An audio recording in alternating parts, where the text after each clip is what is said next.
And now, for a moment of clarity. You want to see a market crash? If we lost this election, I think the market would go down the tubes. We are a nation whose stock market's continued success is contingent on MAGA winning the next election. Trump cash versus Kamala crash. We're going to have a crash like 1929 if she gets in. A 1929 style depression. 1929. When I win the election, we will immediately begin a brand new Trump economic boom. It'll be a boom.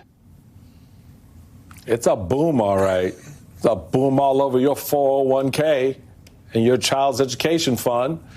And remember all those talks about projecting, the Trump's just projecting? Well, guess what?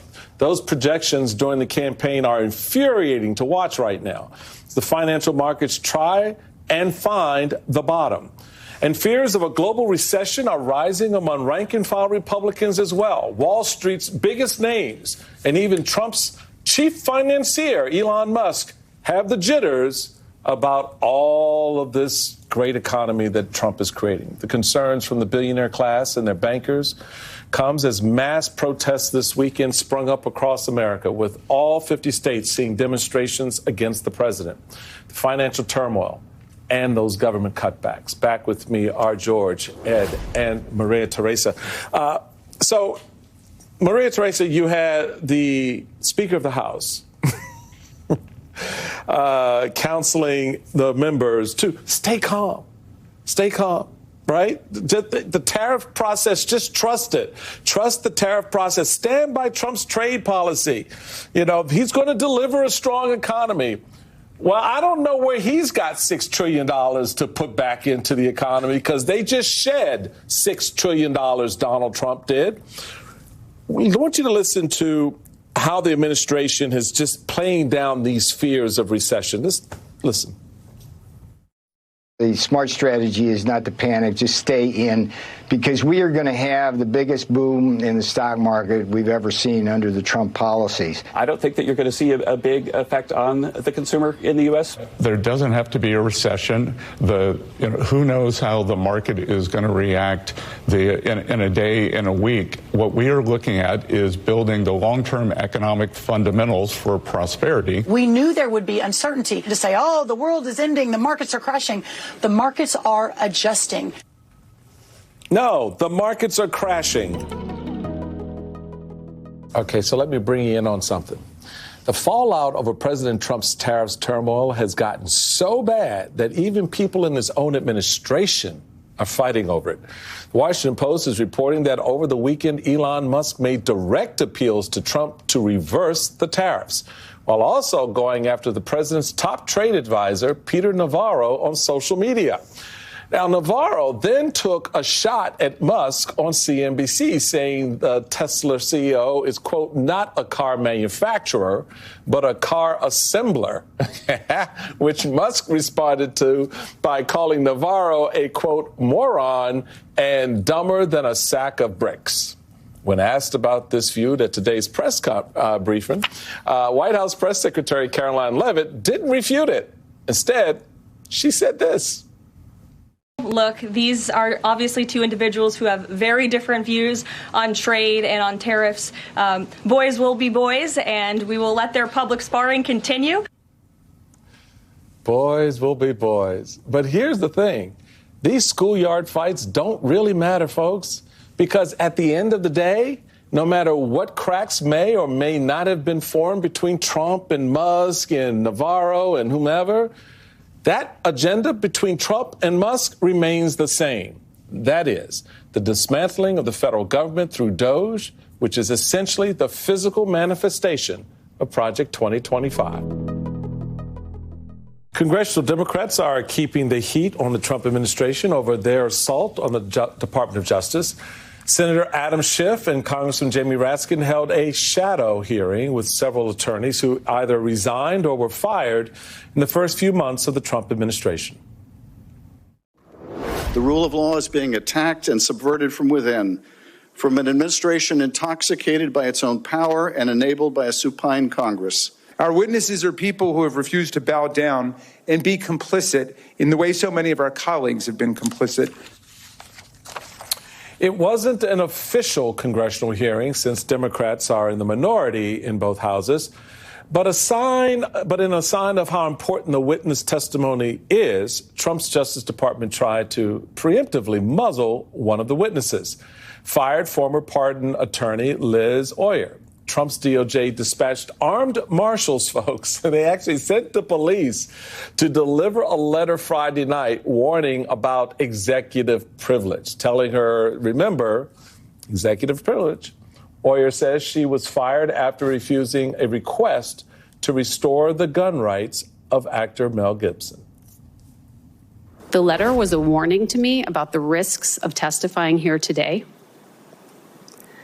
But I am here because I will not be bullied into concealing the ongoing corruption and abuse of power at the Department of Justice. DOJ is entrusted with keeping us safe, upholding the rule of law, and protecting our civil rights. It is not a personal favor bank for the president. That last part.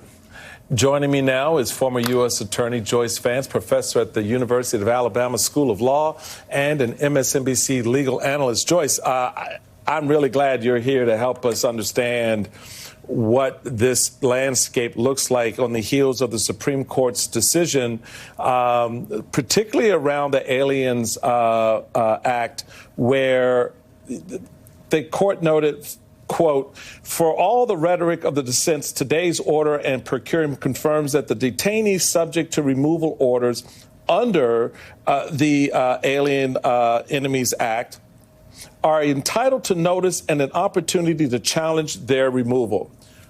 What is the court saying here, since these folks were removed ostensibly without due process? Well, the majority, the conservative majority of the Supreme Court seems to be saying, going forward, Justice Department and United States government, you have to give people notice before you deport them under the Alien Enemies Act so they can go to court if they think they have a case. But as for these 200 plus people who are already in El Salvador, well, we've sacrificed them and their rights. It's sort of like they're pretending everything happened normally when that's far from the case. So you have former pardon attorney Elizabeth Oyer saying it should alarm all Americans that the leadership of the Department of Justice appears to value political loyalty above the fair and responsible administration of justice. That seems to be a theme that kind of runs through a lot of these cases, including the young man, Mr. Garcia, who was just taken, sent off. The administration admits, oh, that was a mistake. And yet you had Donald Trump saying, well, we don't know how to get him back. That's up to El Salvador to get him back. What does this say about where the Department of Justice and the administration of justice is at this point? In less than 24 hours, the Trump administration has gone from potentially being held in contempt of court for not following a judge's orders regarding the return of deported Venezuelan migrants to being told by the Supreme Court that it could continue to deport migrants under the Wartime Alien Enemies Act. Now, while the administration is claiming victory, the highest court did add that detainees must be afforded due process and given time to challenge their detentions before they're taken out of the country. That was not afforded to the 200-plus migrants on the initial flights last month to the notorious El Salvador prison, where they remain tonight, folks. Rejoining me now is MSNBC legal analyst and former acting assistant attorney general for national security, Mary McCord. Mary, I want to start out of the gate with a sound from the White House press secretary, Carolyn Leavitt, being asked about the Supreme Court ruling regarding deportees. Just take a listen. With regards to the Supreme Court ruling on the Alien Enemies Act, you're right. It was a win for the administration, but the justices also said that deportees are entitled to due process. Does the administration agree with that? That's not quite true, Gabe. They said that they are entitled to a habeas petition, and we are going to continue to comply with the law. And we are wholly confident that every single person that has been deported under the Alien Enemies Act, every person that will continue to be deported under the Alien Enemies Act, qualifies for that deportation. So, Mary, I was not a criminal lawyer, corporate lawyer, so I look at this a little bit differently, and I'll admit, but at least my reading of the Constitution, my understanding of the law, is that habeas corpus, we have the body, means the state now has got legal possession of you, still requires due process. So, Caroline, if you're watching, Caroline, Not sure where she got her law degree, but I think she's misinterpreting the Supreme Court. Catch Michael Steele on The Weekend, Saturdays and Sundays on MSNBC.